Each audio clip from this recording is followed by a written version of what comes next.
Boa noite a todos e a todas.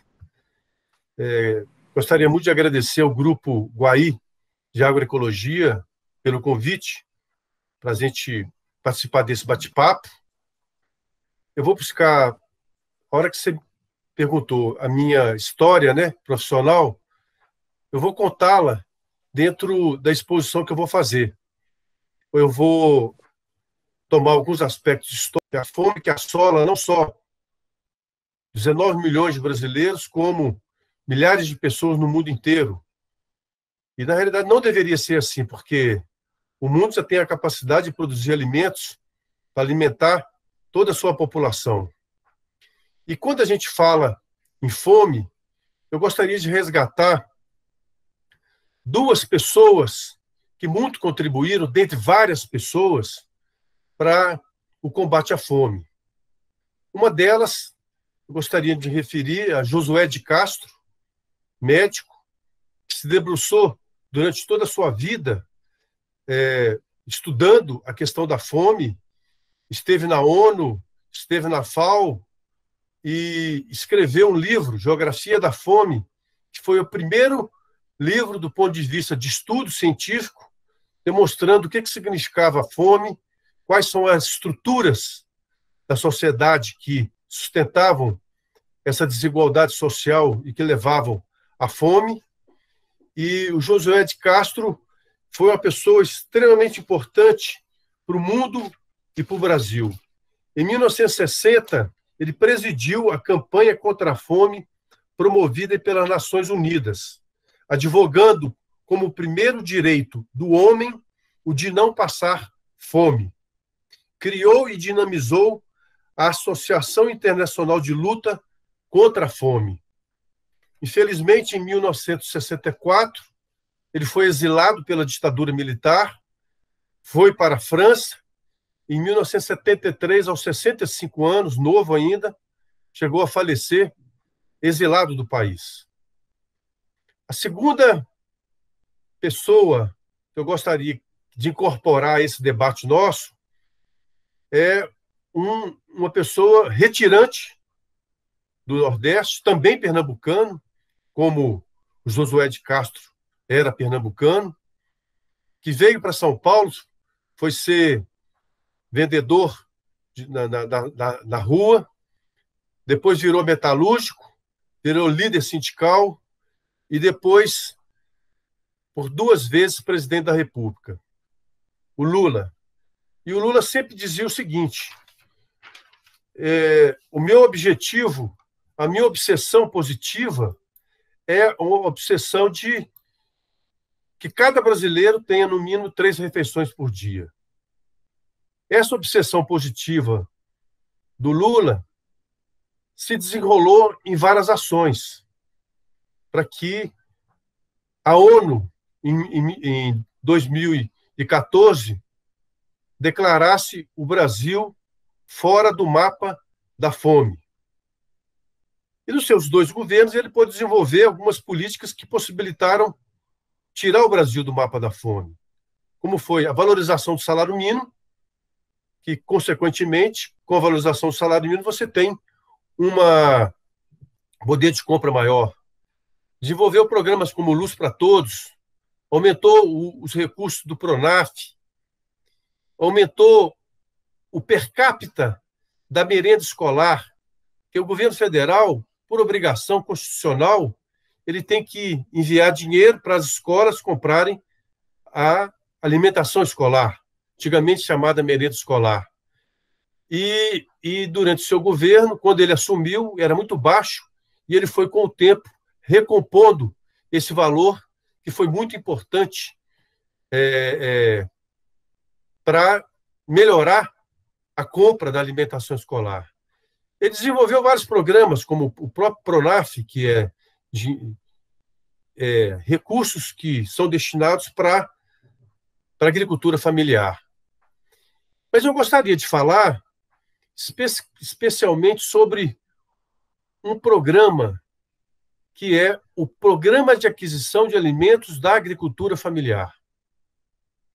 Esse, para mim, foi um dos maiores programas do governo que ele pôde desenvolver. E eu gostaria de explicar um pouco para quem não conhece, que é um programa que compra do agricultor familiar no município e destina esses recursos diretamente para a escola, para a creche, para o hospital. Não tenho esse passeio. E falando um pouco desse programa, eu gostaria que vocês registrassem e guardassem esse programa, porque eu vou retomar o debate sobre o PAA, o Programa de Aquisição de Alimentos da Agricultura Familiar, em outro momento. Bom, eu gostaria de tomar um pouco esse debate nosso, né? Política agrícola, ambiental e nutricional, uma questão de soberania nacional, do ponto de vista histórico. Porque uma coisa é a gente chegar e fazer uma análise do que está acontecendo hoje. Uma coisa é a gente saber o que está acontecendo hoje e qual que foi o processo de construção do que está acontecendo hoje. E aí eu vou me reportar, vou me dar a permissão, que eu vou resgatar um pouco da minha história enquanto profissional, economista, na área da agricultura e alimentação, que vem desde 1979, quando eu entrei na Cobal. Eu entrei na Cobal, hoje Conab. E naquela época, eu trabalhava no armazém da Cobal, na Rua Bélgica, número 5, lá em Contagem. E a gente recebia, eu acho que muitos de vocês vão lembrar, o tal da merenda escolar, que eram produtos formulados, produtos processados, que era proteína vegetal de soja, achocolatados. Aí o governo federal comprava esses alimentos, entregava no armazém da Conab e a Conab distribuía para a Secretaria de Educação. Então, essa era a alimentação escolar daquela época. Em 1986, a Cobal ela organizou um debate nacional sobre abastecimento popular. Nós reunimos 30 mil pessoas no Brasil inteiro e cada estado fez uma reunião sobre abastecimento popular, um debate sobre abastecimento popular. Aqui em Minas Gerais, nós nos reunimos na Escola de Direito, ali na Praça Afonso Arinos, e a maior parte do pessoal que participou eram moradores de favelas e da periferia de Belo Horizonte. E também alguns agricultores familiares que participaram conosco também. Nessa época de 86, a gente vivia um momento muito peculiar do Brasil, que antecedeu a criação a elaboração da nova Constituinte brasileira, e aí, nesse momento, se discutia de tudo. E quando a gente discutia a questão do abastecimento popular, nós não discutimos apenas o abastecimento popular, nós discutimos todos os assuntos transversais a essa discussão. Então, como não discutir a própria Constituinte? Nós discutimos reforma agrária, porque quando você fala em inclusão social, alimentação popular, você tem que falar da reforma agrária. Nós discutimos sobre dívida externa, que hoje, por exemplo, 45% do orçamento federal é destinado ao pagamento da dívida pública. Então, é um tema extremamente caro para nós, porque se contingencia tudo, menos o pagamento da dívida pública, que até hoje não teve uma auditoria como foi aprovado, está na Constituição de 88. Mas desse encontro saíram várias discussões. Eu gostaria de destacar 2 pontos que eu acho que foram extremamente importantes. O primeiro é a criação do PAP, Programa de Abastecimento Popular. O PAP era um programa que, juntamente com a Rede Somar da Cobal, juntamente com as carretas da Cobal, estou vendo a Jo aí no nosso debate, aí, ela é companheira nossa lá de Brasília, da nossa federação, da FENADCEF, da CONDICEF, do SINDICEP também, que é sindicalista e, ao mesmo tempo, companheira nossa da atual Cobal, CONAB. Bom, e aí o PAP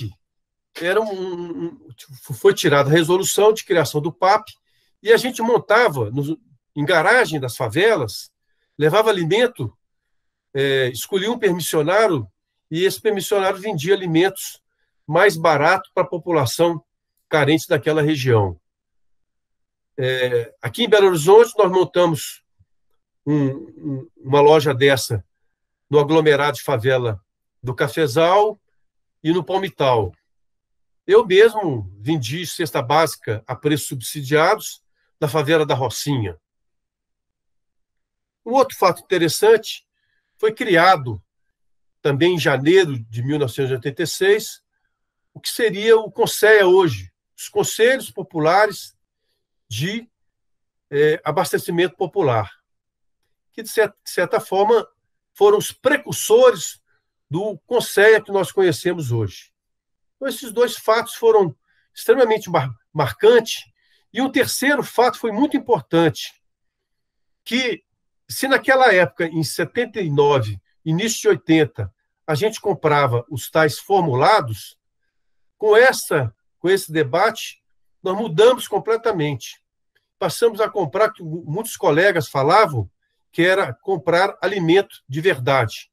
E aí, a merenda escolar, naquela época, chamava merenda escolar, não era ainda alimentação escolar, a gente passou a comprar arroz, feijão, óleo, fubá, açúcar, carne de sol, leite. Então, dá para ver que houve uma mudança significativa em relação aos formulados e já comprando alimentos que o pessoal chamava alimentos de verdade.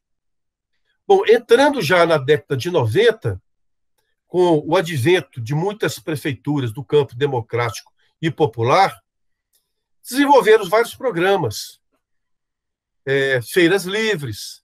Aqui em Belo Horizonte mesmo, eu tive a grata satisfação de ser diretor da Secretaria Municipal de Abastecimento da Prefeitura de Belo Horizonte, aonde nós inauguramos o restaurante popular e resgatamos o antigo ABC, o programa onde nós escolhíamos um local público, com grande movimento de pessoas, e permitimos que um permissionário pudesse explorar esse ponto, vendendo hortifruti granjeiros a preço mais barato, porque ele não pagava aluguel e tinha um volume grande de venda. E esses programas nessas prefeituras se deram em várias localidades. Porto Alegre, Diadema, né? Foram várias prefeituras do campo democrático popular que puderam, não só do campo democrático popular, que puderam desenvolver esses programas, né, centrais de abastecimento e assim por diante. E aí nós entramos naquela história que eu comecei a falar, de um presidente que tinha uma obsessão muito grande por que cada brasileiro pudesse ter, no mínimo, 3 refeições por dia. E aí nós, nesse governo, nós inauguramos o Programa de Aquisição da Agricultura Familiar, o PAA. Eu contei essa história toda para dizer como que nós saímos de uma situação de adquirir produtos formulados de forma centralizada, que eram distribuídos para os estados, passamos por várias experiências e chegamos no Programa de Aquisição de Alimentos, onde nós compramos alimento diretamente do agricultor familiar, no município e esse alimento é consumido nas escolas, na creche, nos hospitais, pela própria população, gerando renda no próprio local. Então, foi uma mudança extremamente extraordinária e que teve um processo de construção disso, que passou pelo debate nacional de abastecimento popular, movimentos do campo reivindicando isso, e a criação do Conselho Nacional de Segurança Alimentar, que discutia toda essa política da agricultura familiar e da segurança alimentar. Bom, nesse momento agora, eu gostaria de entrar em outro tema, que eu acho que vai ser um tema interessante para esse debate nosso, que é o tal chamado o agro é pop. Né? Nós estamos vendo na televisão a todo momento, né? Rede Globo, na Band, que o agro é pop. Né? E aí, será que é mesmo que o agro é pop? Eu gostaria de lançar esse debate, que já, de certa forma, está sendo desenvolvido, mas pela forma como a televisão está colocando, eles estão colocando como se o agro é pop fosse a solução do Brasil. Mas antes da gente detalhar essa questão do agro é pop, eu preciso desenvolver um conceito sobre soberania nacional, para ajudar a fazer a análise do agronegócio no Brasil. O que é soberania nacional? Soberania nacional é um país ter o controle das suas matérias-primas, ter controle da sua energia, ter controle da sua tecnologia, que possibilita pegar produtos primários e agregar valor. É o país ter o controle sobre a sua dívida, o país ter trabalho para o povo, o país ter educação para o povo, ou seja, emprego. Ou seja, o país soberano ele tem que ter o controle desses setores da economia e poder ter um desenvolvimento sustentável. Bom, quando a gente fala do agronegócio, quando a gente fala do agro-pop, será que esse conceito de soberania nacional se aplica ao conceito, ao desenvolvimento do agronegócio? Bom, eu acho que nós temos problemas aí. Como é que nós podemos ter uma agricultura, um país depender de uma agricultura para o seu desenvolvimento, sendo que nós importamos 75% dos insumos que nós aplicamos nesta agricultura vem de fora. 90% do potássio ele é importado da Rússia. Se há algum problema, nós temos um problema de fornecimento desse produto para a agricultura nossa. Nós estamos utilizando excessivamente venenos na nossa agricultura. Utilizamos, inclusive, venenos produzidos pela Bayer, pela BASF, pela Cinzenta, que são proibidos nos países como Reino Unido, Alemanha e Holanda, onde estão as sedes dessas empresas, dentre outras empresas que vendem veneno para nós. Então, veja bem, é uma agricultura dependente de fora. Além do mais, essa agricultura ela utiliza produtos transgênicos e a comercialização desse produto é toda feita por empresas transnacionais, empresas internacionais, como, por exemplo, a Cargill, a Bunge, a ADM, que dominam esse mercado, com algumas outras empresas brasileiras, como a JBS e assim por diante. Então, é equivocado, do ponto de vista estratégico, você ter o país depender da agricultura, nesse volume, importando parte desses insumos. Por outro lado, eu gostaria de destacar a importância da agricultura familiar. 80% dos estabelecimentos no Brasil são de agricultura familiar, que produzem 75% dos alimentos básicos para a população brasileira. Emprega 10 milhões de pessoas, que significa 67% das pessoas ocupadas no meio rural, conforme os dados do IBGE de 1917. Não, de 2017. De 2017. Bom, aí nós entramos numa discussão que é a seguinte. Bom, outro fato importante desse agronegócio, ele se assenta numa estrutura agrária, numa estrutura fundiária extremamente concentradora. Como é que nós podemos falar em desenvolvimento social autossustentável do Brasil se a terra, 1% das propriedades da terra, 1% dos proprietários detém 47% das terras agricultáveis no Brasil? Então, isso é um problema extremamente sério para nós. Mas aí, muita gente vai virar e perguntar assim, mas e daí? Pô, esse agronegócio traz divisas para o Brasil, como é que nós vamos fazer? Bom, eu gostaria de entrar numa outra discussão, que é a nossa seara, aqui na CEPORG, na Comissão de Produção de Orgânicos, que é a produção agroecológica, a produção de orgânica e a produção da agricultura biodinâmica, e que tem provado que é possível produzir alimentos sem utilização de tanto químico, sem utilização de veneno, com integração com a natureza, com a proteção do solo nosso, e que tem provado, através de várias tecnologias, que é possível praticar essa agricultura. Inclusive, existe um grupo, chama GAAS, Grupo de Assessoramento da Agricultura Sustentável, que nós vamos chamar de um grupo em transição entre agricultura convencional, esse do AgroEPOP, para agricultura orgânica agroecológica.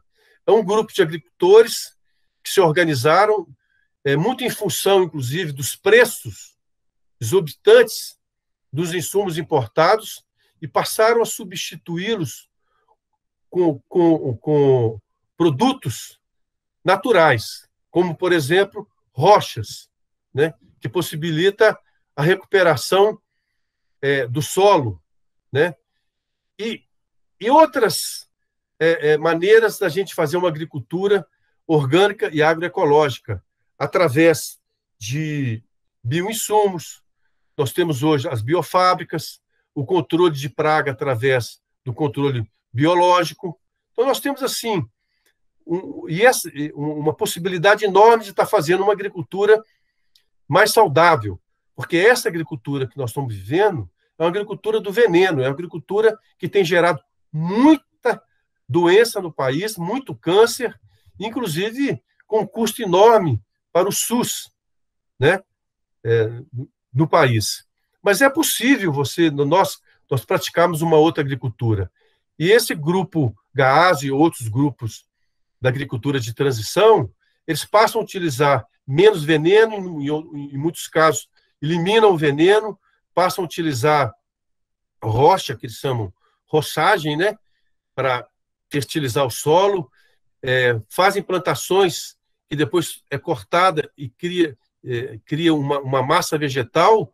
E nós temos experiências extraordinárias aqui mesmo em Minas Gerais, né? O próprio Volta, que está aqui, desenvolve pesquisas com a cratilha, né? E o milho orgânico. Nós temos aqui o senhor Carlos, da Grãos Orgânicos, que já produzem semente orgânica para colocar no mercado. Então, assim, recentemente nós tivemos a Semana das Sementes Crioulas, na 10ª semana do sul de Minas. Ou seja, nós temos as compostagens, né? Temos o Tinocão aqui em Minas Gerais, que é do Tinoco, aqui da Emater. Ou seja, nós temos uma gama de experiências comprovadamente eficazes para realizarmos uma agricultura mais saudável. Então, eu acho que, estrategicamente, o AgroEPOP é uma estratégia errada. Está errada. Inclusive, existem estudos a respeito disso, da própria companheiros da Embrapa, que já fizeram esses estudos. Então, eu gostaria de colocar esses pontos e que a gente pudesse abrir uma discussão, não só para perguntas, mas que a gente pudesse, como é um bate-papo, colocar análise, pareceres, opiniões a respeito desses temas que eu levantei aqui. E por fim, eu acabei me esquecendo de fazer uma relação em que Josué de Castro, né, que tanta contribuição deu para o Brasil e para o mundo em combate à fome, foi exilado, acabou morrendo no exterior. E o outro brasileiro, que é o Lula, que fez tanta coisa para o combate à fome no Brasil, no Brasil, esteve preso, né, durante quase 500 dias, por um juiz que depois foi condenado, foi considerado suspeito na condução dos processos judiciais do Lula. Então, duas grandes figuras, né? Eu gostaria também, acabei esquecendo, quando nós começamos a desenvolver o PA aqui em Minas Gerais, uma das primeiras cidades que eu visitei foi Bocaiúva, que é vizinha ali de Olhos d'Água. Me parece que o Kleber e a Adicléia estão aí presentes na reunião. E quando eu cheguei lá, eu fui numa escola, a alimentação dos meninos era um engrossado de fubá. Depois da implantação do PAA, algum tempo depois, chegamos lá, a cantina estava cheia de alimentos, de hortifruti granjeiros, arroz, feijão, carne, leite. Mudou completamente, né? Foi uma combinação do PA, Programa de Aquisição de Alimentos da Agricultura Familiar, com um aumento do per capita de dinheiro que era destinado para cada escola. Quando a gente fala em Bocaiúva, é bom a gente resgatar algumas figuras, né, também que contribuíram muito com o combate à fome, que foi o próprio Patrus, que é de lá, né, que foi ministro do Ministério do Desenvolvimento Social e Combate à Fome, e do nosso querido Betinho, né, que com Fome Zero, que durante sua vida toda batalhou para acabar com a fome no Brasil e no mundo. Então, essas são as minhas primeiras considerações e vamos abrir o debate aí sobre um tema tão importante para o Brasil e para o mundo. Muito bom, Eduardo. Aí agora é com a gente aí, com quem eu peço, tá? Eu me inscrevo. Jo, então a palavra está com você. Obrigada. Boa noite a todos e a todas. Primeiro, parabenizar, Eduardo, você deu uma aula de CONAB, de COBAL, de soberania nacional, e que eu diria que não é só soberania nacional, é um objetivo nacional a CONAB, né?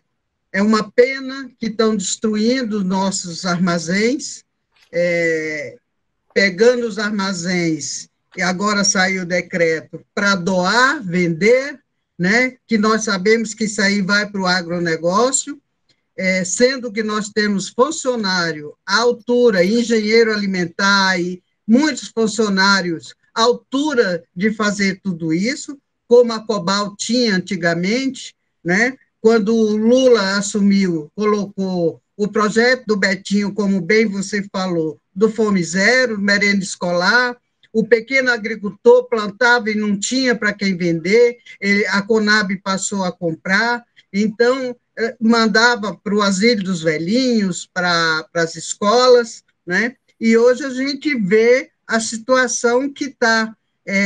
A Conab, os armazéns não têm nenhuma utilidade. Ora, se a Conab é a Companhia Nacional de Armazenamento, sem os armazéns, acabou, né? Então, a gente sabe que não tem mais utilidade, infelizmente.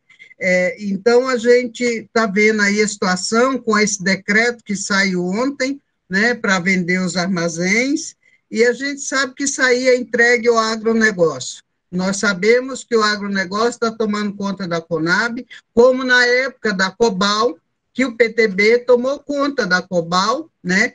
Que a Cobal era o quê? Era uma empresa que controlava o preço dos alimentos, o estoque regulador de carne. Hoje a gente vê a JBS tomou conta de tudo internacionalmente, né? Eu não sei quanto tempo eu tenho que falar, mas já estou concluindo, né? Então, é muito triste a gente ver o que está acontecendo. Inclusive, eu fiz a denúncia, junto com a deputada Érica, ao Ministério Público. O Ministério Público já encaminhou ao TCU para analisar e investigar essa situação dos armazéns, porque não é justa. Fecha o armazém, os funcionários vão para onde? Vai ter que demitir. Então, é muito triste uma situação dessa. Então, a gente não tem aonde armazenar alimentos. Há 2 anos atrás, teve uma audiência pública na Câmara, aonde eu falei, parecia que eu estava adivinhando, aonde vai armazenar a alimentação brasileira? Na hora que o brasileiro precisar de uma alimentação, aonde ele vai buscar? Olha o que está acontecendo agora, né? Eu falei, quando tiver uma catástrofe, como vai ser para o brasileiro procurar alimentação? Olha aí, o arroz foi todo para a China, o óleo, a soja, tudo para a China. Nós estamos pagando o triplo do preço, né? E ninguém faz nada, né? Amanhã tem greve, vamos ver o que é que vai acontecer. É muito triste o que está acontecendo. Eu tinha mais coisa para falar, mas eu sei que outros companheiros têm oportunidade também. Eu quero agradecer e parabenizar mais uma vez essa aula que o Eduardo deu para nós. Obrigada e boa noite a todas e a todos. Ô Leila, é só um comentário pequenininho, tá? Cada da fala... Não, eu só queria um esclarecimento. O armazém é o regulador, né, do preço, né, do estoque, né, do governo. É o seguinte, a Constituição de 88, ela determina que é obrigação do Estado ter estoques reguladores como uma forma de você ter segurança alimentar.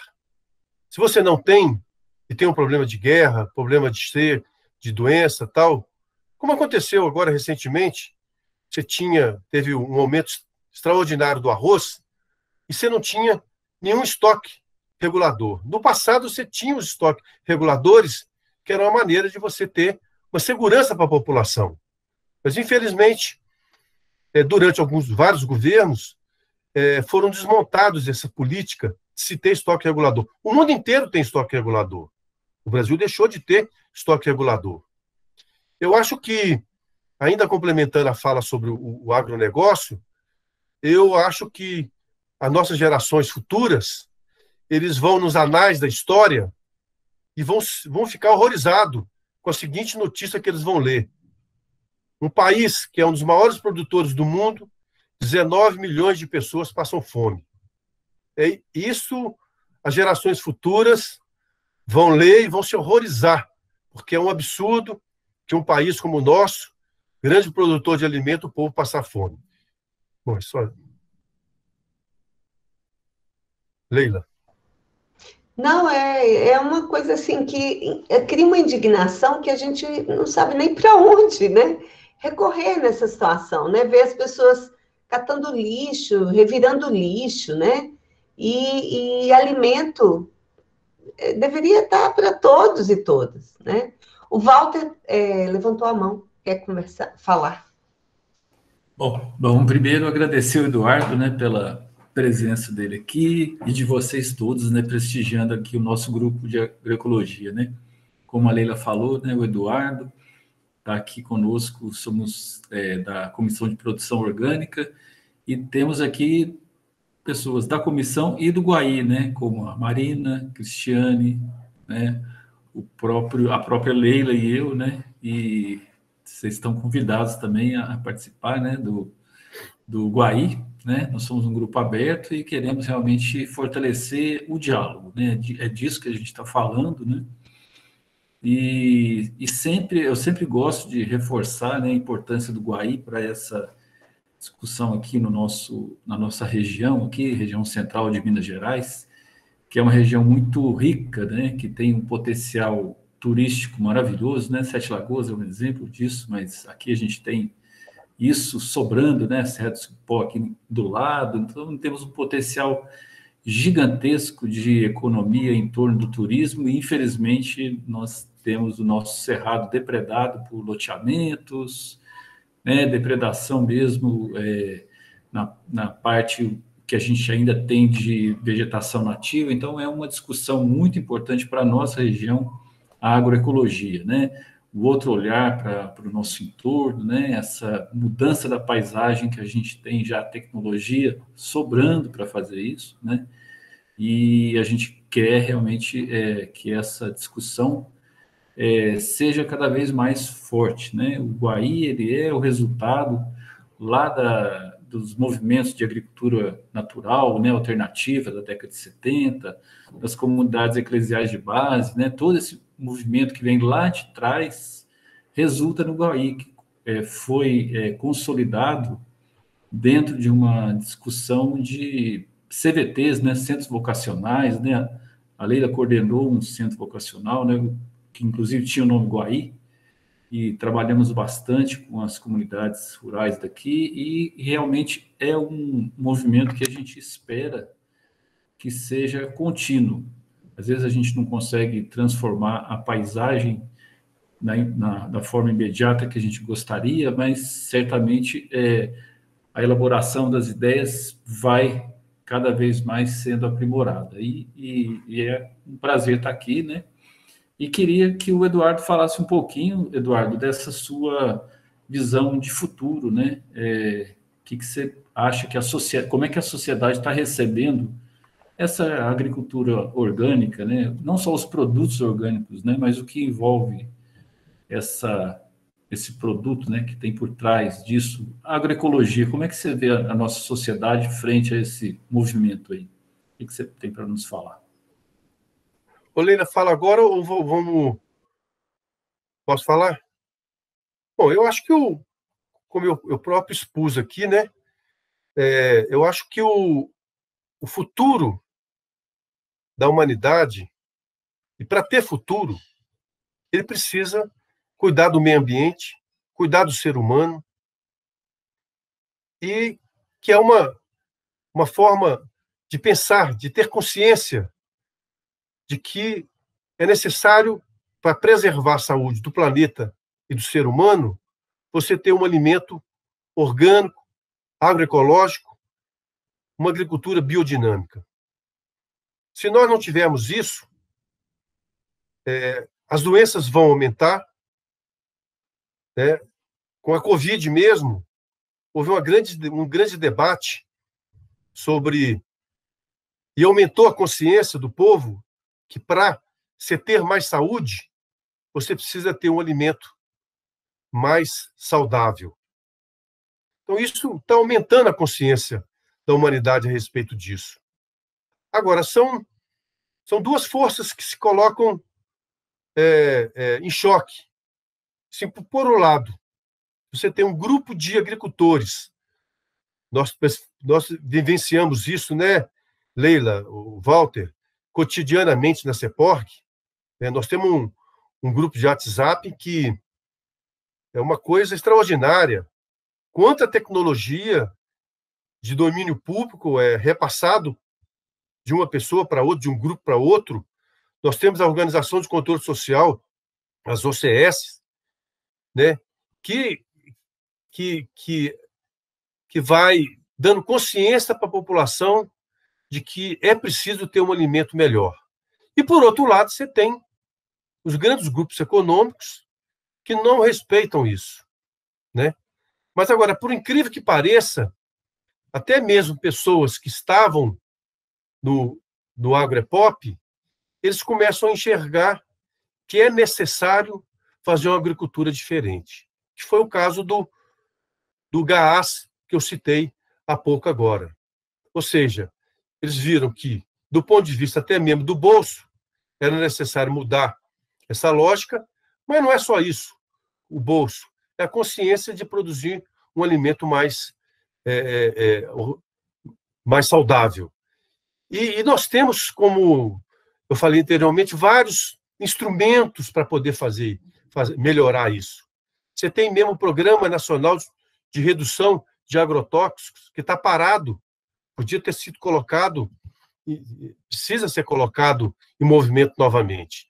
Então, eu vejo que, se por um lado, o poder econômico nos impõe uma agricultura com veneno, com transgênico, respeito à natureza, por outro lado, você tem um grupo de agricultores, a sociedade mesmo, né, reivindicando uma agricultura orgânica, agroecológica, biodinâmica, né? Então, o avançar disso está muito vinculado às questões políticas, né? Que são decisões políticas que nos levam a ter um modelo ou outro modelo, né? Eu fiz questão de fazer um histórico até nós chegarmos aí na agroecologia, no orgânico, no PAA. Para se chegar a isso, foram decisões políticas que foram tomadas. Então, eu acho que o caminhar disso, o futuro disso, vai depender da organização da sociedade, né? Vai depender do grupo de agricultores que reivindicam a reforma agrária, que reivindicam um outro modelo e que nós não precisamos mais prová-lo teoricamente, não precisamos mais defendê-lo teoricamente. Além de teoria, nós já provamos a agroecologia, o orgânico, a agricultura biodinâmica, já provou que é possível produzir em grande escala para a humanidade, para o Brasil, não de uma hora para outra, vamos dizer assim, né? Se fosse tomar uma medida de mudar esse modelo, né? Mas é possível você ter uma agricultura, o futuro é possível, mas vai depender da luta política.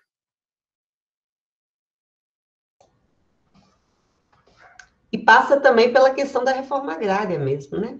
A questão fundiária é o que eu acho que mais limita isso, a questão da revolução agroecológica. Pessoal, mais alguém aí quer contribuir, quer perguntar, ou quer ter uma palavra aí para contribuir com esse nosso diálogo? A nossa conversa está aberta, está em aberto. Eu queria fazer mais uma perguntinha de 1 minuto para o Eduardo. Pode ser, Leila?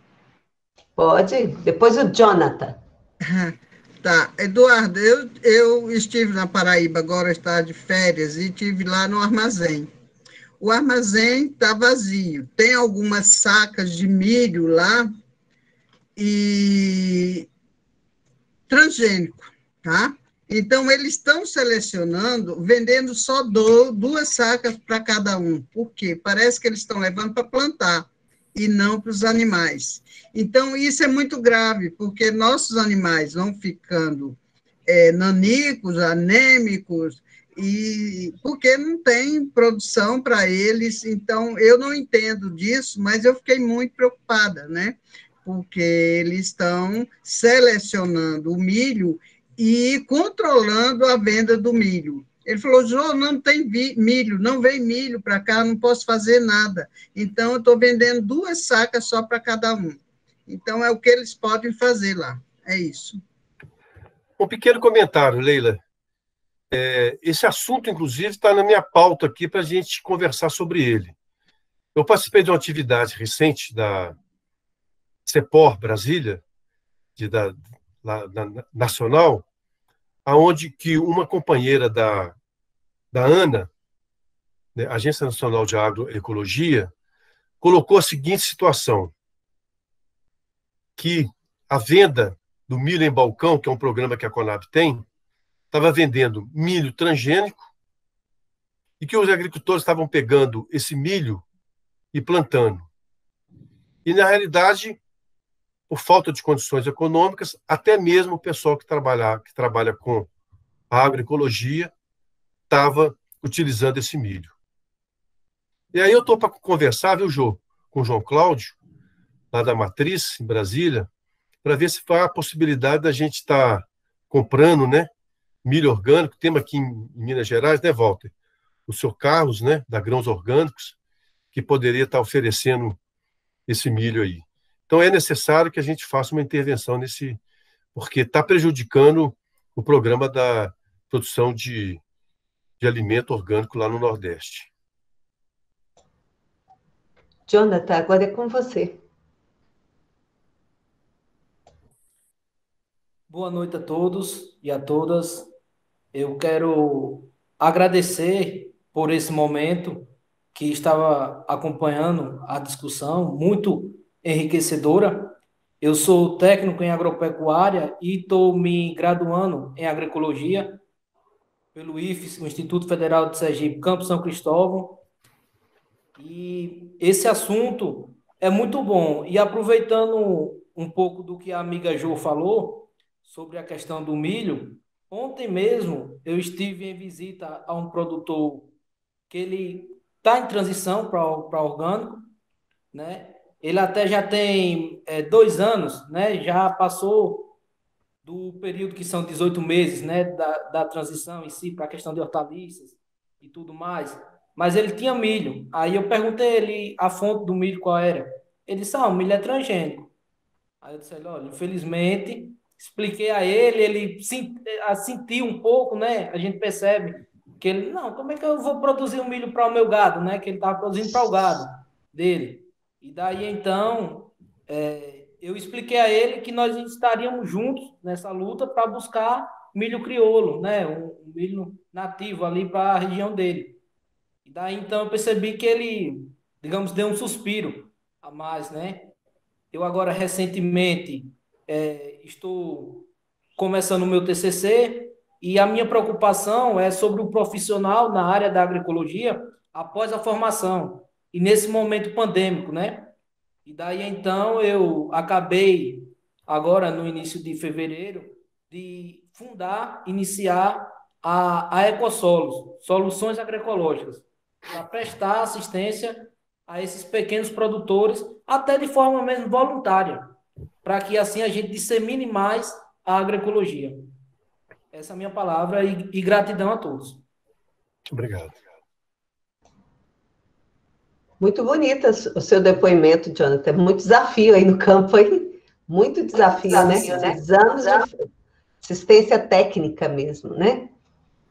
Pessoal, o Everton, ele disse que mais que o sistema capitalista não é viável, uma agropecuária agroecológica, ele levanta isso, e ele fala que ele é técnico e produtor com formação de alimentos pelo PENAI já há 3 anos, né? Não sei se ele quer falar também. Mas o Walter levantou a mão outra vez, Walter? Não, é porque, como falou de milho, né, a gente deixa o Jonathan falar. Vamos lá, Jonathan. Não, eu só liguei aqui sem querer, pode dar continuidade. Tá bom, então. Então, só complementando, então, quando o assunto é milho, eu me interesso muito, né, porque eu trabalho num centro de pesquisa do milho, que está aqui há mais de 40 anos fazendo pesquisa em milho, e isso para nós é importantíssimo, né?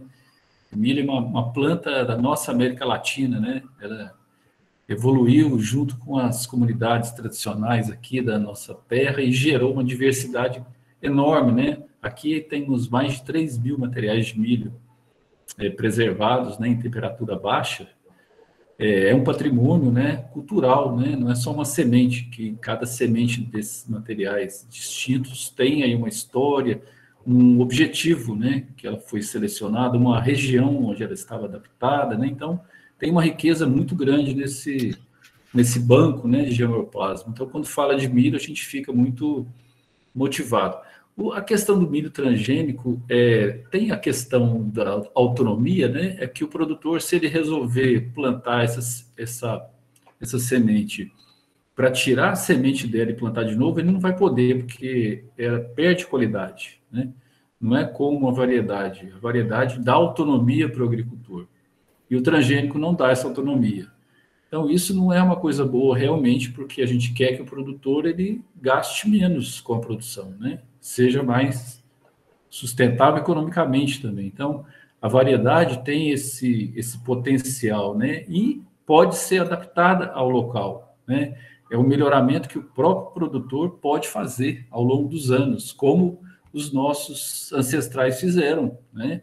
como os geneticistas fazem, o agricultor pode fazer isso também, né? Então, essa riqueza do milho variedade tem essa parte da construção, né, de um material adaptado para cada região. Essa semente de milho transgênico, ela foi criada em um ambiente onde as condições eram ideais. Muito adubo, muita água, muita proteção contra, né, os insetos e as doenças, e é pouco provável que o produtor que faz esse plantio dessa semente tenha essas condições. Então, muito provavelmente a produção não vai ser boa, porque é um milho que exige muito do solo, e nem sempre os solos estão adequados. E os materiais variedades, né, eles são mais rústicos, né, por natureza, eles vêm sendo selecionados nesses solos tão diversos, né, mas são mais adaptados a algumas condições de mais restrição a nutrientes. Então, é uma questão estratégica, é uma questão que tem a ver com a economia e com a própria confiança de que o produtor é capaz de criar, né, o seu ambiente, melhorar o seu material de milho. Isso traz também uma questão de autoestima importantíssimo para todos nós, né? Então, eu acho que o milho é uma planta muito especial. Quando fala em milho, eu fico querendo falar também. Muito obrigado, Walter. Mais alguém quer da sua contribuição? O Carlos quer falar, Carlos, mas eu vi um dia desse, estava lendo sobre a vida de Vavilov, que foi o que criou os bancos de germoplasmas, né? E eu assisti um documentário daquele série Cosmos, contando sobre a vida de Vavilov. Foi terrível, né? Porque ele acabou sendo a pessoa que conseguiu criar 200 bancos de germoplasma junto com os agricultores, 200. Olha que trabalho mais bonito, né? Reunindo sementes de vários locais do mundo. E, pela ironia, ele acabou morto, perseguido politicamente e de fome, né? Olha que coisa mais terrível, né? E ele foi homenageado após a morte e foi reconhecido, né, essa dívida dele. Então, eu chamo aqui essa importância dessa questão de guardar, né, não só o alimento, como os estoques reguladores, mas as nossas sementes, né, da biodiversidade. Isso que vai nos garantir alimentos mesmo, e trocar essas sementes, como a gente viu aí com o pessoal do sul de Minas, né? Essa troca de sementes, né? Para a gente garantir realmente a autonomia dos agricultores e agricultoras e a nossa soberania alimentar. Vamos passar para o Carlos aí, que o Carlos quer contribuir também. Então, boa noite a todas e todos. Primeiro, eu queria cumprimentar o Eduardo Dumont e todos os organizadores. Eu acho que a Leila, né? Leila, então, está também na organização, e eu sei que é muito difícil, né? Preparar, ter coragem, chegar para fazer uma apresentação, e vocês estão de parabéns. E eu queria, assim, dizer que o Eduardo Mon realmente deu uma aula aqui, uma aula para nós de conforme a primeira pessoa que falou foi a Jo, ele realmente deu uma aula para nós de agroecologia, passando sobre a história da Conab, né, coisa que eu nem sabia. Eu não sou da área, igual vocês, eu confesso que eu estou aqui aprendendo muito, a começar pela fala dele, que o Eduardo ele é um economista, ele é um lutador, uma pessoa que acredita, que luta, que sonha pela questão da soberania nacional, pelo combate à fome, pela agricultura familiar. Acompanhei muito a sua trajetória. Nós somos colegas até certo ponto, que eu continuei fazendo o curso de economia misturado, né, dos outros cursos, e ele foi para economia pura. E ele acabou, pela ida dele para a Conab, tendo essa formação técnica.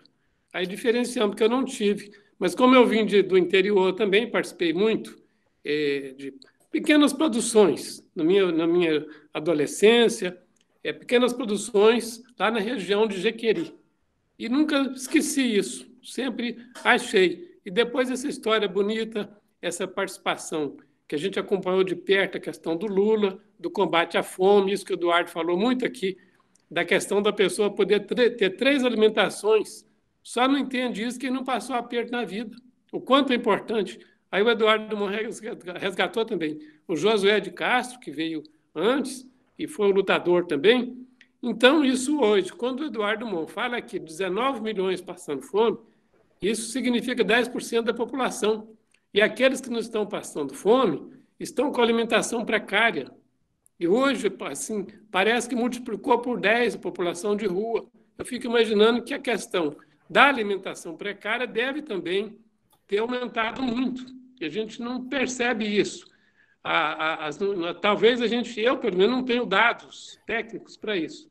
Talvez vocês tenham desse acompanhamento, porque a questão, infelizmente, vem piorando, piorando. Aí eu queria fazer uma pergunta mais voltada para a agricultura familiar, que eu abracei muito essa causa. O Eduardo, a gente teve muita parceria, ele na Conab, e quando eu estava na Assembleia, aí não sei se dá para perceber, fizemos várias cartilhas. Agricultura familiar foi uma delas, biodiesel. Então, pegamos a habitação, pequeno produto, produto o MEI, né? Microempreendedor individual, quando surgiu. Mas a agricultura familiar, principalmente enfocando PAA, com doação simultânea, aí não sei se está dando para ver, mais ou menos. Esse é que a gente pegou para valer. Pegou para valer e fizemos muitos seminários para o estado afora. O Eduardo não é um parceirão, vocês não imaginam. Eu mesmo não sendo da área, mas eu abracei muita causa e tenho muita saudade, porque a gente via o que estava fazendo. Ao incentivar o pequeno produtor rural e gerando renda, mais renda do que emprego, muita familiar mesmo, agricultura familiar, e podendo ajudar na alimentação de creches, de asilos, associações, enfim, um alcance muito grande. Foram muitas regiões que nós trabalhamos pelo estado afora. Então, eu gostaria de fazer uma pergunta, e o Eduardo fez um pequeno parênteses da importância da questão, como colocar a questão do combate à fome dentro da soberania nacional. Não sei se foi bem isso que ele falou. Eu acho que tem tudo a ver. Como você pode ter soberania, como você pode imaginar um país soberano com as pessoas passando necessidades básicas.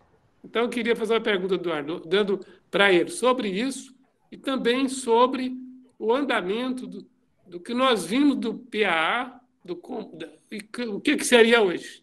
O que estaria hoje?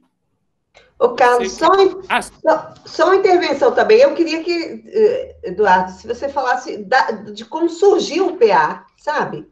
Você falou rápido. Só complementando. Obrigada. Eu também gosto dessa parte, viu, que você está completando, Leila.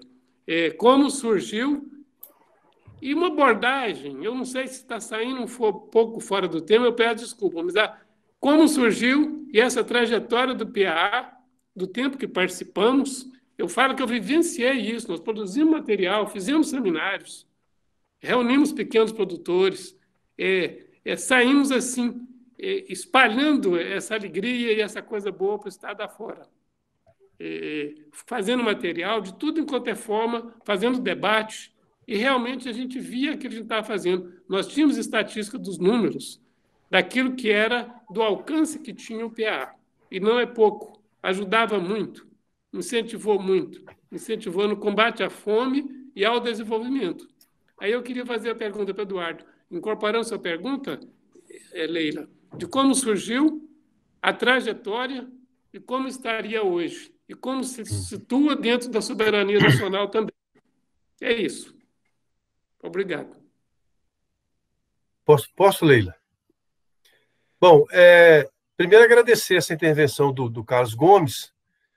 É um companheiro que, desde o primeiro momento, quando surgiu o PA, ele foi deputado estadual. Quem te fala que é o nosso eterno deputado estadual, na realidade, ele nunca deixou de ser, na sua prática, enquanto um representante do povo que quer lutar para melhorar a sociedade.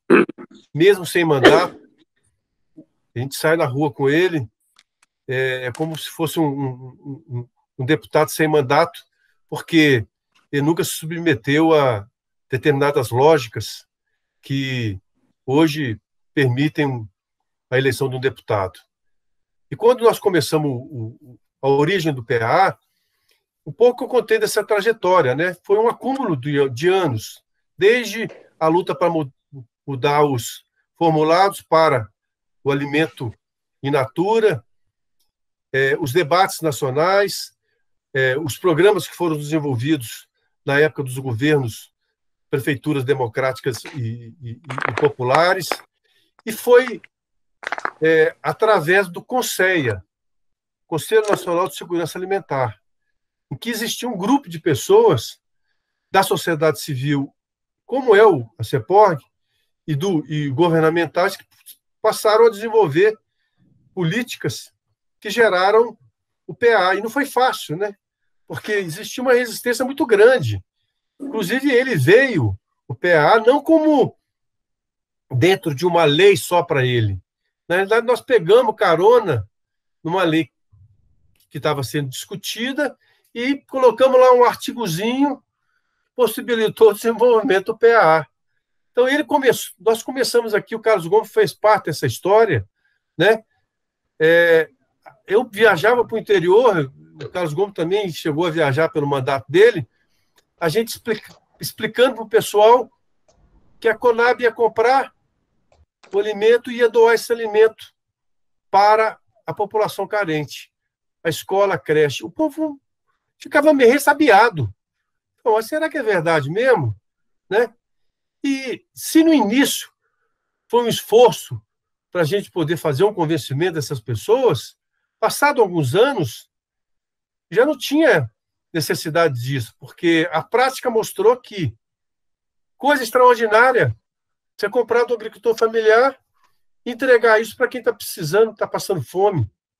Então, assim, eu gosto muito de realçar o programa do PA, porque ele é uma síntese de várias lutas, de várias concepções, de vários estudos, até chegar nesse ponto. Porque, muitas vezes, o agricultor tem a capacidade de produzir. Produzia, mas não tinha o canal para poder fazer a sua comercialização. Com o PA, bom, eu acho que a Conab ela deu uma grande contribuição, porque com a experiência exitosa da Conab, viu, Jô, ela possibilitou que esse programa fosse utilizado por outras instituições.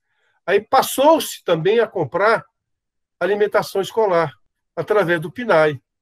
E aí expandiu para compras institucionais, de Exército, da Marinha e vários outros lugares. Ou seja, foi um programa também extraordinário. Os 2 últimos governos foram diminuindo a verba para a Conab. Foi minguando esse programa, né? Só teve um pique agora, o ano passado, por um aumento em relação ao histórico de baixa que vinha nos anos anteriores, por conta da medida provisória da Covid, que foi aprovada no Congresso, né? Mas, atualmente, por exemplo, a Conab já não recebeu ainda nenhum tostão para fazer o PA esse ano. Nenhum tostão. Então, assim, o PA com doação simultânea. Então, você tem o PA biodiversidade, você tem para fazer estoques reguladores. Então, assim, infelizmente, agora mesmo foi lançado ontem, né, o Alimento Brasil, né? A gente não sabe bem como que é, porque não foi regulamentado, não tem orçamento ainda, né? Mas, de qualquer forma, os 2 últimos governos diminuíram significativamente a aplicação desse programa, que, na minha avaliação, é um dos melhores programas que existe para beneficiar o agricultor familiar, porque você tem uma previsibilidade, você faz um contrato com ele, eu vou comprar R$20 mil por ano na sua mão, está garantido. Pô, o agricultor ele tem a capacidade imensa de produzir. Como nós falamos aqui, a agricultura familiar ela contribui com 70% dos alimentos que chegam na nossa mesa. Eu não sei se eu respondi. Queria só destacar, com relação à fala do Carlos Gomes, um outro programa que a gente tem ele com muito carinho, mas não conseguimos emplacar ele até hoje, que ele, inclusive, produziu uma cartilha, que é produzir etanol, combustível, através de microdestilarias. Não é a monocultura grande, é de microdestilarias, com integração extraordinária, porque você dá autonomia ao agricultor de combustível, o bagaço serve como alimento animal, a ureia serve como para fazer compostagem, né? A vinhaça, ela é um fertilizante natural. Hoje, as grandes usinas, inclusive, do setor sucroalcooleiro, utilizam muito a vinhaça, né, como fertilizante, utilizam o bagaço para a produção de energia elétrica. Então, mas a legislação da Agência Nacional de Petróleo, da ANP, é um entrave para o pleno desenvolvimento disso. De certa forma, existe em Minas Gerais, creio que em outras partes do país, uma certa desobediência civil, porque quem produz cachaça produz etanol. E nós temos várias experiências em Minas Gerais em que o pessoal produz com a água fraca, né, o etanol para os seus carros, os carros dos seus funcionários, e aí por diante. Pega o etanol e faz troca por um serviço, troca por esterco. Ou seja, é incrível. O país nosso tem uma potencialidade imensa, né? E o Carlos Gomes foi um dos que defendeu essa ideia, mas ainda nós temos ela ainda no nosso ideário. Com certeza. Geraria bastante autonomia, né? Não, tá louco. Incrível, incrível. Você tendo como produzir um alimento e a sua própria energia, né? É muito importante. Pessoal, mais alguma contribuição de alguém aí? Tem sido muito bom o nosso diálogo aí. Essa questão Eduardo, do futuro mesmo, né? Como que a gente, você colocou, né? Nós tivemos experiências, sabemos que isso gera bons frutos, mas hoje a perspectiva é muito ruim, né? Muito ruim. Mas o que a gente tem de histórico, eu acho que isso aí a gente não pode perder um respiro assim de esperança para frente, né? Leila, eu acho que uma das coisas mais importantes que, em relação à experiência que vocês têm na CEPORG, né, que se trabalha com agroecologia, orgânico, agricultura biodinâmica, que vem de longas datas, né? Eu sou, vamos dizer assim, um novato lá na CEPORG, vamos dizer assim, né? Comparado com a experiência que vocês têm. Uma das coisas que mais me chama a atenção é a questão tecnológica. Você vê o seguinte, a agricultura convencional, o AgroEPOP, ele compra um pacote tecnológico de fora. A hora que ele está comprando uma semente, ele está comprando junto o veneno, ele está comprando junto o fertilizante que essas empresas produzem, né? Ao contrário da agricultura orgânica, a tecnologia é de conhecimento público, né? Então, a todo momento você vê que fez uma compostagem, você teve um seminário sobre semente crioula, que é trocada entre os agricultores, você tem a experiência da agrofloresta, da diversidade, e uma das coisas mais bonitas é o seguinte, a humanidade, para chegar ao ponto que chegou, para produzir uma diversidade de produtos, demorou anos. Essa é a riqueza que existe. E, no entanto, o agro, ele acaba com essa diversidade, quer colocar o uno, uma semente, um produto, um pacote. Ou seja, e muitos venenos. Contra a evolução da humanidade, a evolução da natureza, né? Então, assim, essa autonomia tecnológica, ela é de extrema importância. Porque aí, se existe, como existe um movimento forte, né? existe aí o Instituto Brasil Orgânico, Minas Gerais tem várias associações, né, de produtores orgânicos, trocando ideias, né, nessas lives que a CEPORG participa, que o próprio Guaí está produzindo, está desenvolvendo, mostra que existe essa autonomia tecnológica. Quando eu falei soberania, você tem que ter o domínio do país sobre a tecnologia. E o movimento orgânico, o movimento agroecológico, possibilita você ter, porque essa tecnologia é de domínio público, né? Eu não preciso pagar royalty, né, para ter esse tipo de agricultura. Então, assim, é um movimento que, mesmo existindo o agro, ele não consegue parar, porque cada vez mais as pessoas estão tendo consciência de que é necessário produzir um alimento mais saudável para ter uma vida mais saudável. Sim, e mais bonita, né? O Ivan, ele disse assim, boa noite, como é visto a questão do produtor ficar meio dependente desses programas para escoar sua produção? Deve ser o PENAI, né? O PA. Bom, na realidade, são dois movimentos aí, né? Agora mesmo, nessa pandemia, que a gente achava que ia ser meio complicado, né, para o pessoal vender seus produtos, o que nós assistimos? Com os meios de comunicação que nós estamos utilizando aqui agora, o produtor acabou, principalmente o produtor do orgânico, conseguiu dar uma saída no mercado, né? Foram construindo cestas, entregando para a população, foi se organizando. As feiras mesmo tinham sido fechadas, eles acabaram se organizando para poder vender os seus produtos, que é uma maneira que eu acho importante de ter autonomia, né? Não depender do governo. E vai crescendo isso, são as feiras livres, as feiras de orgânicos, a feira da agricultura familiar, né? E assim por diante.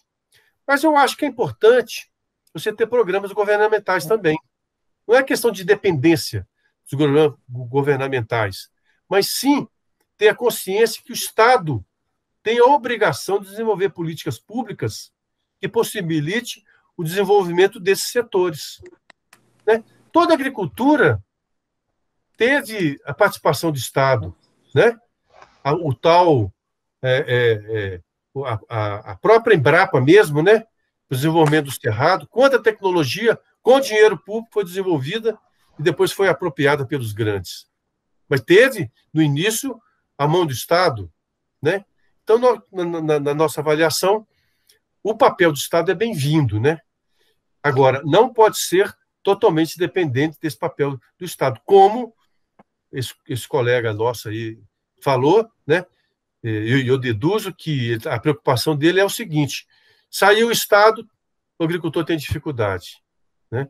Mas eu acho que políticas públicas são importantes para facilitar o comércio e o desenvolvimento da agricultura familiar no Brasil. Porque o próprio agronegócio, né, os grandes produtores, eles recebem maior apoio até de políticas governamentais. A questão é que o PENAI e o PA, aí essa política governamental, ela está voltada para o pequeno agricultor, aproximando o pequeno agricultor daqueles que precisam do alimento também. O Walter está querendo fazer uma contribuição? Não, é só mesmo reforçar, né, essa lógica. Realmente o Estado ele tem o seu papel e para garantir a segurança, né, alimentar de quem não tem acesso a recurso financeiro, né, para ter a comida no prato todo dia, com toda a tranquilidade. Então, o papel do Estado é fundamental, ainda mais numa sociedade onde a desigualdade é tão imensa como o Brasil. Então, a gente pode questionar o excesso de Estado o dia que a gente tiver isso. Enquanto a gente está com o Estado esvaziado, eu acho que não seria um momento adequado para questionar essa questão. O Eduardo falou da Embrapa, né? Na verdade, a gente tem a felicidade de ter aprovado agora, esse ano, um projeto de pesquisa para a produção de milho orgânico. Existem muitas tecnologias para a produção de milho em larga escala, à base de agrotóxico. Agora, para produzir o milho orgânico em escala, a gente tem muitos entraves, a gente tem muitas empresas grandes brasileiras tentando avançar na produção de milho orgânico, mas existem muitos entraves tecnológicos, equipamentos, né? São muitos desafios que a pesquisa agora, vamos dizer, na Embrapa, especificamente aqui, a nossa Embrapa Missorgo está cheia de parceiros, né? O Eduardo é um parceiro, Leila, a gente tem aí a IPAMIG também é parceira nossa, a gente tem aí um grupo de instituições em torno dessa discussão de tecnologias para a produção de milho orgânico. Então, é um projeto que a gente tem muita confiança de que ele vai gerar bons resultados, porque nós temos aí uma onda de bioinsumos também, né? Produtos da pesquisa que vêm aí para entrar, né, como tecnologias limpas, né, para a produção de milho, e certamente esse projeto, com esse movimento de união, né, do grupo, né, de agricultura alternativa, agricultura agroecológica, orgânica, vem trazendo esse ambiente de diálogo, certamente o nosso projeto vai gerar também bons frutos, tenho plena convicção. E aproveitar, né, fazer um convite. Em outubro a gente deve ter aí uma série de palestras relacionadas à produção de milho orgânico. Então, aí depois vocês fiquem ligados para a gente compartilhar mais coisas. Mas o certo é que o projeto foi aprovado, nós estamos fazendo esse grupo, construindo, a Leila é uma das parceiras do nosso projeto, só que não vem recurso. Esse ano, o projeto, inclusive, começou no dia 1º de maio, né, um dia honroso, dia do trabalho, né? Só que a gente soube que esse ano não vai ter recurso. Mas o que nos interessa, na verdade, é esse movimento intelectual, né? Para transformar a realidade, a gente tem que passar pela cabeça antes, né? A gente não muda nada sem planejamento. E eu acho que o desafio de produzir o milho orgânico é um grande desafio tecnológico e, graças a Deus, a pesquisa brasileira tem potencial técnico para isso, e agora que tem essa convergência de necessidade de cuidar do meio ambiente, necessidade de ter comida saudável e esse tanto de gente motivada, né, para trabalhar por essa bandeira, eu acho que a gente vai ter aí resultados bem favoráveis. Tá? Era só uma consideração aqui, só um comentário. O Everton, você quer falar também? Você tem colocado algumas contribuições no chat? Não sei se ele está disponível para falar, Everton.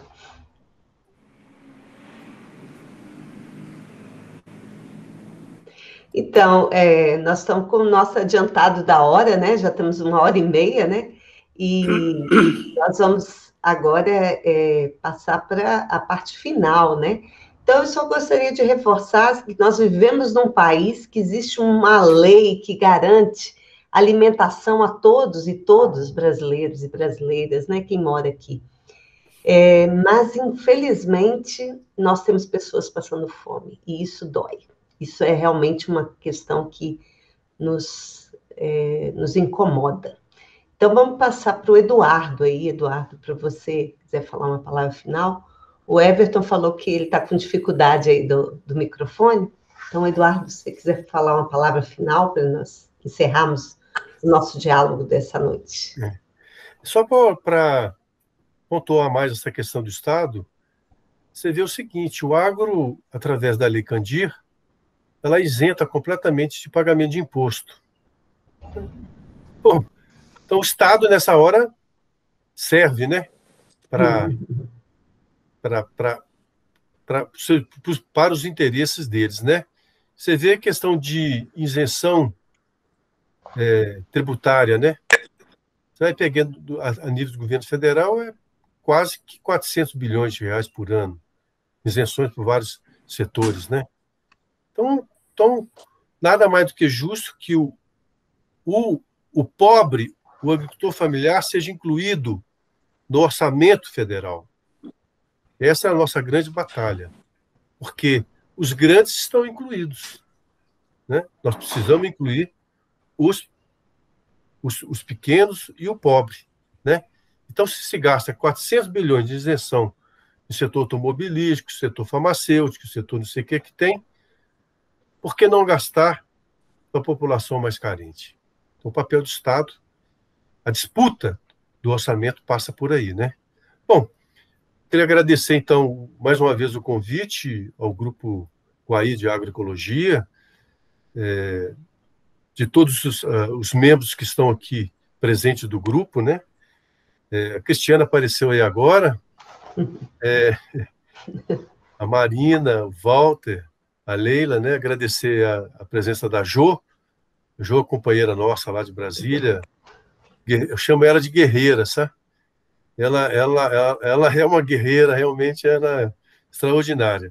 Agradecer a Marina, obrigado, agradecer a presença da Dicleia aí lá de Olhos d'Água, agradecer mais uma vez o Carlos Gomes, a Thelma, né? Que tem um trabalho extraordinário há anos, né? Ela faz esse trabalho aí, com esse vínculo, essa ponte aí com Cuba, e fez essa ponte mesmo com o Dom Pedro Casaldarga.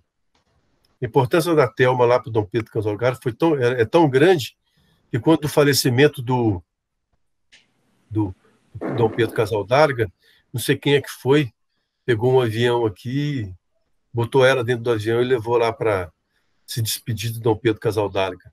Então, a importância dela. Então, a Marina aí, nossa companheira, né? Também, o Gil aí, da CEPORG também. Eu acho que tanta gente aí, não sei se o Kleber está aí, a Dicleia saiu também, mas muita gente aí que faz parte dessa nossa trajetória. E eu acho que tá com tanta gente boa, nos dá um estímulo imenso para a gente continuar essa luta nossa. Porque eu tenho comigo o seguinte, a humanidade não apresenta problemas que nós não podemos resolver. E eu acho que nós vamos resolver esses problemas. Temos que resolvê-los. São problemas sérios, né? De agressão ao meio ambiente, as queimadas, né? De 1985 a 2020, 20% do território nacional foi queimado. Né? Últimos dados que saíram, inclusive, na televisão esses dias. 45% desse total na Amazônia, somado com o Cerrado, chega a 85%. Metade do Pantanal foi queimado durante esse período. Então, temos aí agora o PL da grilagem, né, que vai regularizar a ocupação de terras, grilagem. Eu não sei se esse dado está correto, mas fala-se em regularizar 65 milhões de hectares.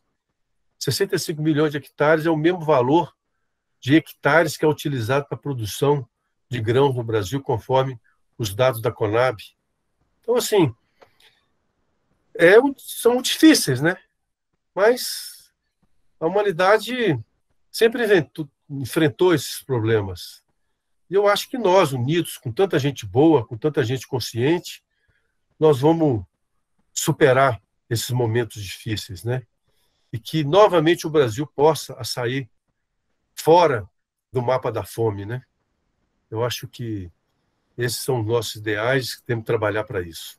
Mais uma vez, agradeço aí a presença de todos e vamos em frente. Muito obrigada, Eduardo. Muito obrigada a todos. Parabéns, obrigada. Torce aí pela nossa greve amanhã, viu? A joia, querido. Amanhã a CUT está um pouco tímida, mas o Sintep-DF vai à luta. Nós vamos... É isso aí, guerreira. De madrugada para lá. É isso aí, guerreira. Tchau. Parabéns. Falou, tchau, aí. Um abraço a todos. Obrigado. Tchau. Obrigado a todos. Bacana demais, Eduardo. Foi prazerão. Cristiano. Parabéns, Eduardo. Bacana. Parabéns, Eduardo. Boa noite a todos. Boa noite. Boa noite, gente.